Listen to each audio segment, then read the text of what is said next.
Boa tarde, gente. Nós vamos aqui dar continuidade à nossa aula de História com o tema Proclamação da República e seu desdobramento. O tema que eu vou estar abordando hoje, comentando com vocês, tentando explanar aqui com vocês, ele está da página 12 até a página 14, acima do tema Governo de Floriano Peixoto, que é uma próxima aula, tá bom?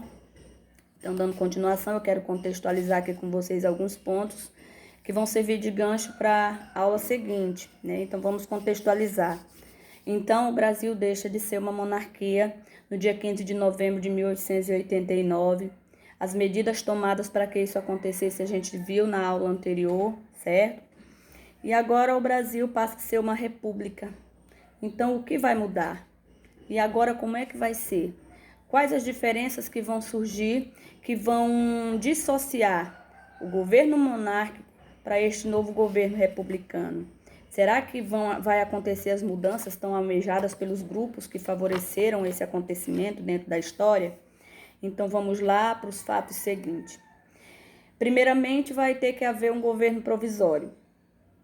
Não tem mais o imperador, mas tem que ter alguém para tomar ali as rédeas da nação e esse governo vai ser provisório. O que quer dizer ser provisório? Só por enquanto, até que haja uma eleição em si, né, para que haja a escolha de um governante propriamente dito. Quem vai ser o escolhido para esse governo provisório?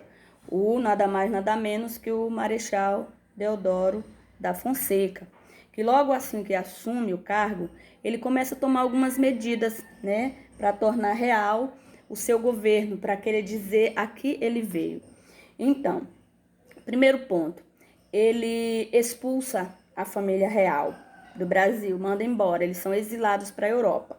Eu já disse anteriormente, somente em 1939, os restos mortais de Dom Pedro II vieram para o Brasil e estão até hoje no Museu Nacional.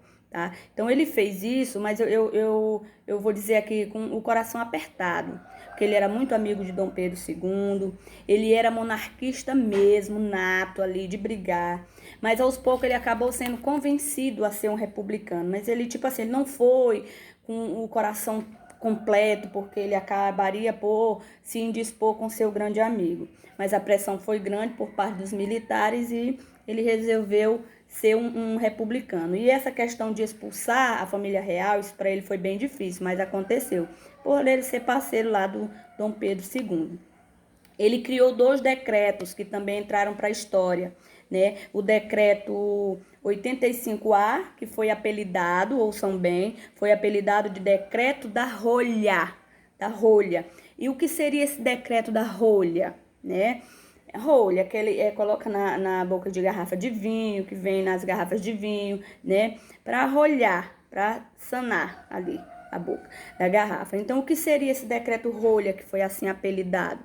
Foi a criação de um júri composto por militares. Esse júri não passou por uma eleição, uma decisão legislativa para que ele acontecesse. Os militares resolveram fazer isso para quê? Para julgar qualquer prática que viesse a surgir contra a República. Né? Tipo assim, um grupo de monarquistas querem reacender a chama do governo monárquico. Vamos lá, calar todo mundo. Então, esse era o 85A, apelidado de decreto rolha. Vamos calar a boca desse povo. Um outro decreto, 295, que veio reforçar ainda mais esse primeiro que eu citei agora. Esse era mais de repressão mesmo, era violento, era um ensaio, eu vou dizer assim, pelo que eu estudei, um ensaio para a ditadura que vai acontecer em nosso país em 1964 até 1984, um período de ditadura militar. Acho que já foi um ensaio.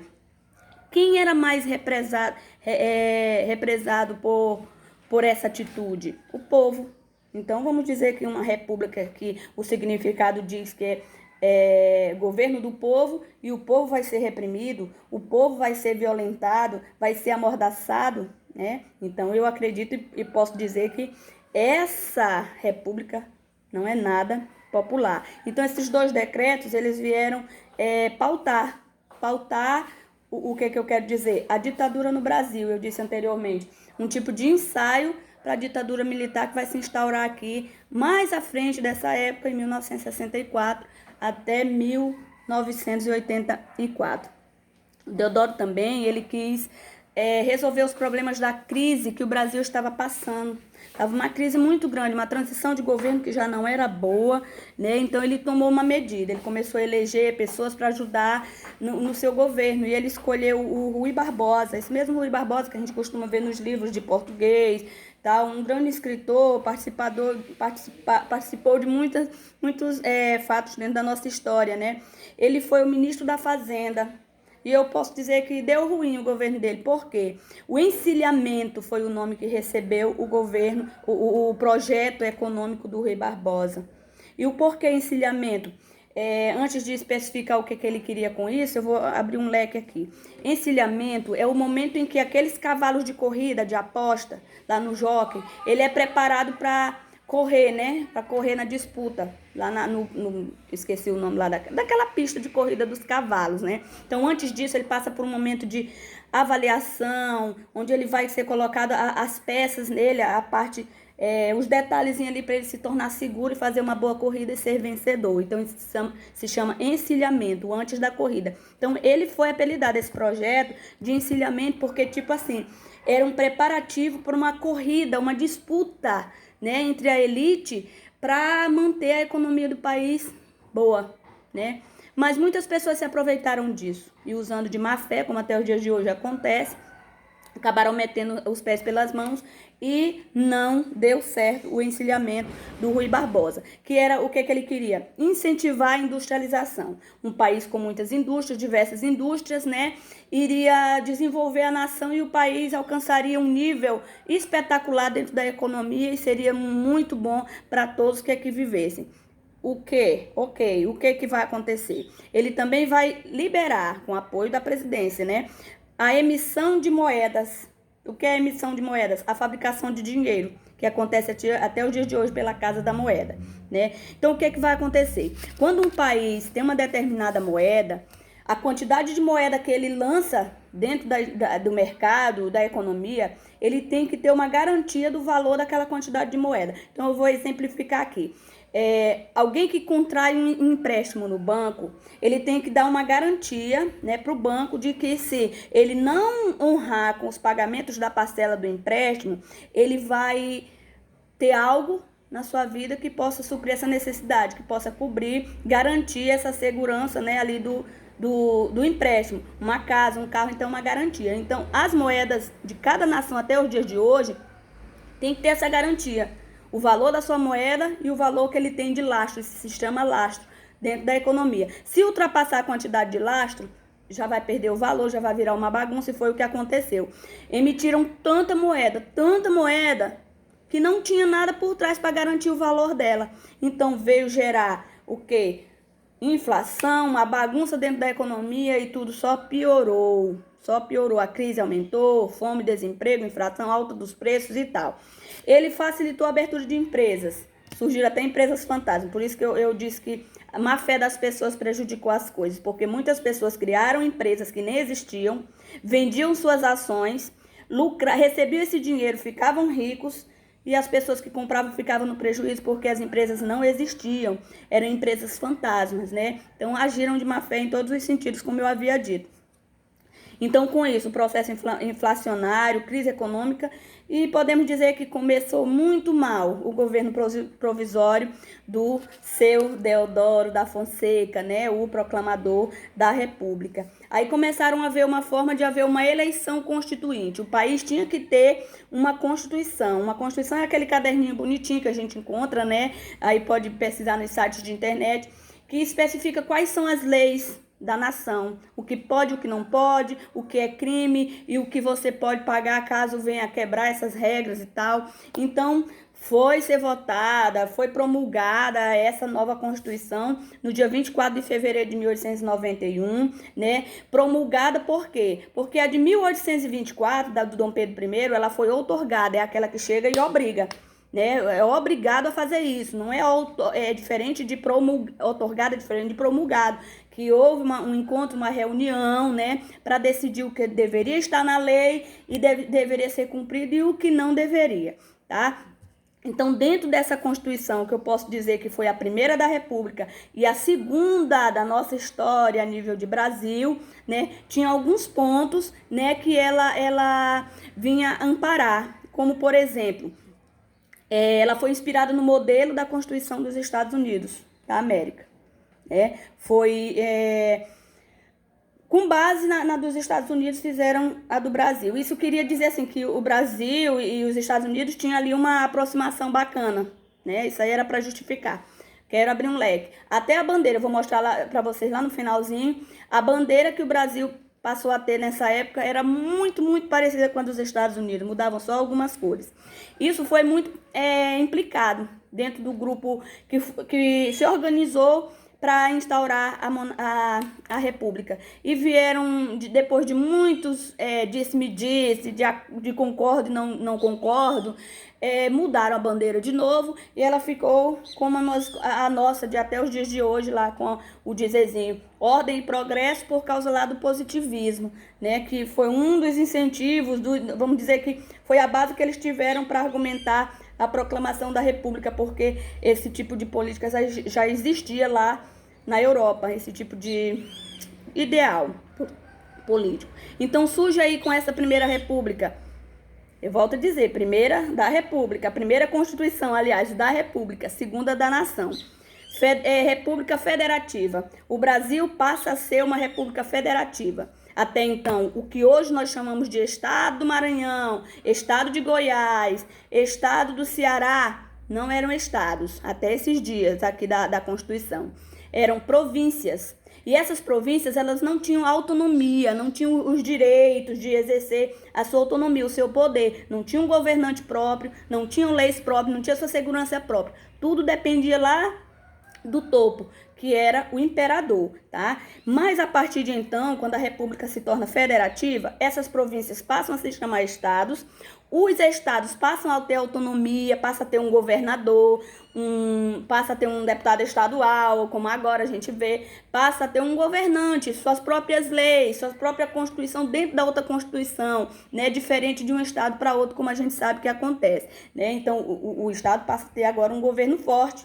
Ele pode também participar das decisões sem ter que esperar apenas que o presidente venha decidir por eles, tá bom? O que acontece também? Na época da monarquia existiam 4 poderes governamentais: executivo, legislativo, judiciário e o moderador, que vai cair agora nessa nova Constituição. O que seria esse poder moderador? Exercido só pelo imperador da monarquia, tanto Dom Pedro I quanto Dom Pedro II. Ele iria moderar as decisões tomadas pelos outros poderes.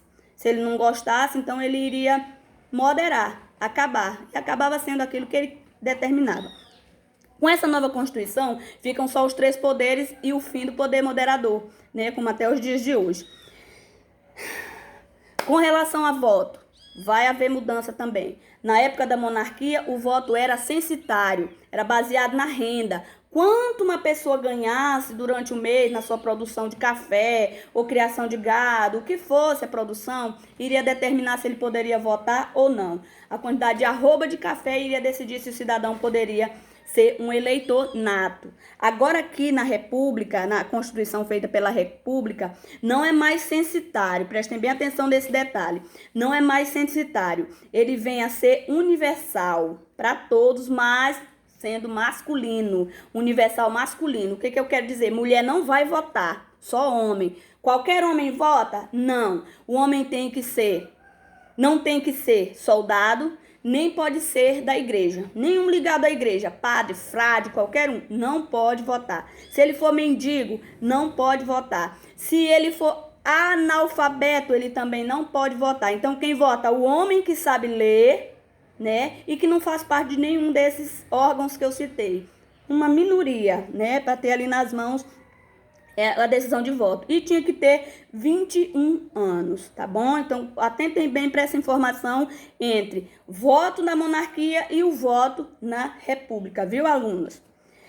Isso também caracteriza um voto aberto. O voto é aberto nessa época aqui inicial. O que é um voto aberto? Você vai votar e tem que mostrar lá para quem você votou. Não é secreto como nos dias de hoje, né? Que você só diz se quiser quem é o seu candidato. Isso era obrigatório. Isso vai facilitar lá à frente, como a gente vai ver uma aula, o voto de cabresto no período lá da República Oligárquica, né? Onde as pessoas são obrigadas a votar no candidato escolhido pelos coronéis, um assunto para a próxima aula que a gente vai ver mais à frente.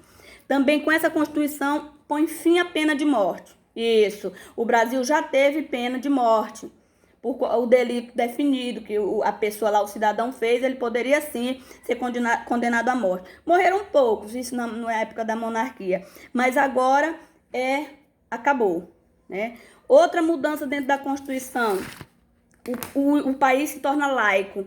O que é se tornar laico? Igreja separada do Estado, do governo. Começou lá na questão religiosa, esse rompimento aí de igreja e governo, né? Então agora todo brasileiro tem liberdade de culto, pode escolher a religião que quiser, não é mais perseguido por isso e nem condenado por isso à prisão. Pode escolher, liberdade de culto, né? Vai acontecer, isso é um Estado laico. O que também vai romper? Toda a documentação que era expedida pela igreja, que servia de documentação chave para tudo, tipo certidão de casamento, de nascimento, de batizado, que é o batistério que recebiam, não é mais a igreja que se responsabiliza, agora é o governo que vai começar a surgir os cartórios e lá você tira o registro de nascimento, o registro de casamento, o registro de morte, né, que é o atestado de óbito, e também de alguma posse que você tem, você vai lá e registra. A igreja foi isentada dessa parte, isso é um Estado laico. Também houve uma grande naturalização, pessoas que não eram brasileiras, eram estrangeiras, mas que moravam aqui, poderiam escolher se queriam ser brasileiros ou não. Tinham 6 meses para decidir. Se decidissem que eram brasileiros, seriam considerados lá no documento que nasceram aqui. Se decidissem que não, recebiam o nome mesmo da sua nação de origem. Entenderam? Então vamos lá, há uma assembleia, há uma decisão e vai ter uma eleição ali mais ou menos que de faz de conta, né? Porque não vai ter a veracidade de uma eleição em si. Mas o governo constitucional que vai definir o novo presidente agora é o Deodoro. Ele vai disputar, né, com outro candidato, que é o Prudente de Moraes, e ele vai ganhar a eleição. Eu quero abrir um leque aqui para informar uma coisa. Nessa época era o seguinte, diferente de hoje. Hoje você escolhe o candidato e junto no pacote vai o vice, né? Nessa época não. Você tinha o direito, poderia escolher, eu quero o presidente dessa chapa aqui, mas eu quero o vice da outra. E isso dava certo. E foi o que aconteceu. O Deodoro ganhou para presidente e da outra chapa escolheram o Floriano Peixoto para ser o vice do Deodoro. E eles passaram a governar a nação. O período de governo do Deodoro com o período de governo do Floriano, por eles serem militares, né, e a arma principal na época era uma espada, esse período vai ser chamado dentro da história de governo do período da República da Espada, me desculpem, República da Espada, por os 2 presidentes serem militares, tá bom? Então vamos ver o que acontece nesse governo aí do Deodoro, que já não vai muito bem das pernas desde lá do encilhamento que eu citei inicialmente. Começa a haver um atrito entre o Congresso, né, que ajuda lá na decisão das leis, com o presidente atual, que é o Deodoro. Eles começam a considerar ele um ditador e não querem mais que ele governe a nação. Começa aí a ter uma picuinha entre eles, o que vai favorecer a renúncia dele mais à frente, como a gente vai ver no segmento da aula. Ele escolhe para ministro aí um dos ministros do seu ministério, o Barão de Lucena. Esse Barão de Lucena, ele é monarquista ferrenho ainda sonha com o retorno da monarquia. Então isso não é bem visto pelo Congresso, que começa a apunhalar o Deodoro, vão para a rua e tudo. Então ele resolve no dia 3 de novembro caracterizar-se como estado de sítio e ele fecha o Congresso, para que eles não tivessem voz nem vez. Isso só piora as coisas, porque começam os protestos nas ruas para que eles saíssem. Aí acontece uma primeira revolta, a revolta da Armada, que é a Marinha de hoje, que nós chamamos, né, pela liderança do Almirante Custódio de Melo, que eles começam a ameaçar, explodir o Rio de Janeiro com canhões. Ele aponta os seus canhões da Baía de Guanabara para o Rio de Janeiro. O presidente fica apavorado com isso. No dia 23 de novembro, ele resolve renunciar e quem assume é o Floriano. Aula para mais à frente, como a gente vai ver. Essa aula é bem extensa, a gente está tentando trabalhar de uma forma bem diversificada. Eu faço uma observação aqui na parte final, para a gente já estar concluindo. Que a República, lá no período da formação dos grupos para acontecer a República, todos esses grupos que se formaram, cafeicultores, a igreja, todos aqueles lá que a gente citou, que foram a mola, a chave, vamos dizer que o carro-chefe para que isso acontecesse, eles tinham lá um propósito só. Acabar com a monarquia, expulsar o imperador. Mas seus ideais de governo eram diferentes um do outro. Por isso que vai haver esses atritos que vai resultar em briga. Porque o ponto em comum era a saída do imperador, mas cada um queria, como eu costumo dizer, puxar a brasa para sua sardinha. Ninguém queria aceitar a ideia do outro, por isso houve essas brigas. Eu agora vou mostrar a vocês as bandeiras, né? Seguidamente a gente encerra. Tá bom? Aí acompanhe aqui a aula, as páginas do livro 12, 13 e 14, antes do governo do Floriano, né? Com o que foi comentado no aplicativo, né? Vocês façam seus estudos e respondam suas atividades, tá bom? Sejam honestos consigo mesmos, tá? Sejam honestos, não se repita o que aconteceu na última atividade, tá bom? Só um momento.